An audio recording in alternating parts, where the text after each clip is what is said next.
Hello guys, today we have three 3090s rig, if I can call this a rig. Disclaimer, this is not mine, this is the rig from my friend. I would never keep my GPUs like this. This one is even upside down. And we have a 3090 extreme water-cooled Aorus Gigabyte. It has two fans here. We have Asus TUF gaming and Asus ROG Strix. All three are 3090s. And we will check what we can do with these cards and what are the hash rate and which one is the best for mining. So let's see. These are stock settings.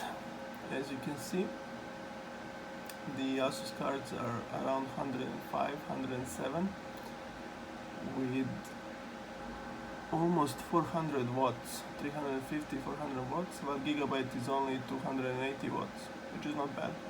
They are pretty loud, but the most loud is the power supply that is apparently open. We use the default settings for 3090 from the internet, so minus 200 on the core clock, frequency boost 1200, power limit 85, on all three cards the same. And what we can see is that, let's wait for the miner to update. What we can see is lower power consumption, a lot, like 60-70 watts less, and Gigabyte card is actually dropping in the performance. So it dropped to 98, the other ones went to 112, so at least we have improvement.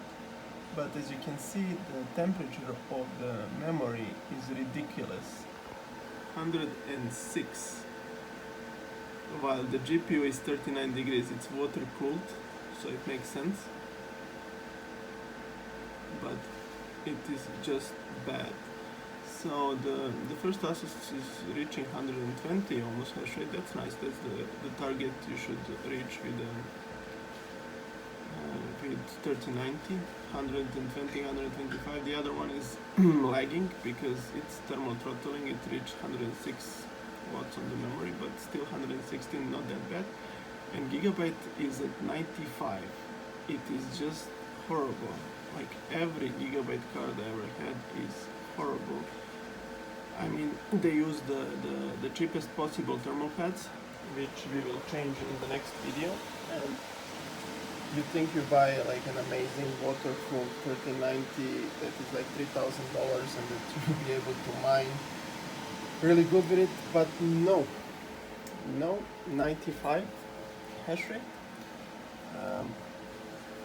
The next video that I will do is to change thermal pads on this 3090 and try to reach something close to 120 hash rate, as the Asus ROG Strix reaches 120. The TUF is close, 117, so not much of a difference, but I think it's still thermal throttling.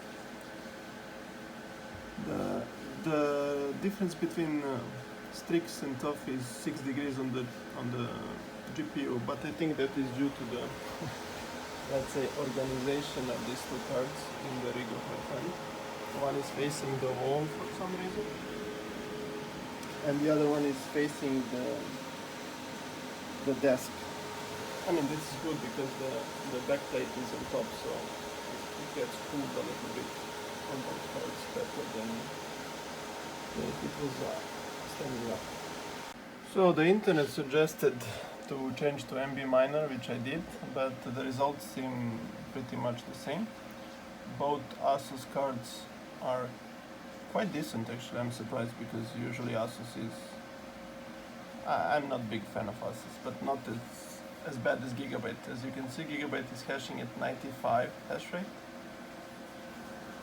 which is just horrible. I changed the clocks, so I put the core clock to almost minus 400 and memory clock to 1400. It does not seem to affect the power consumption, so the Strix is using 330 watts and the TUF around 300 watts. Surprisingly, it has better efficiency than a Strix.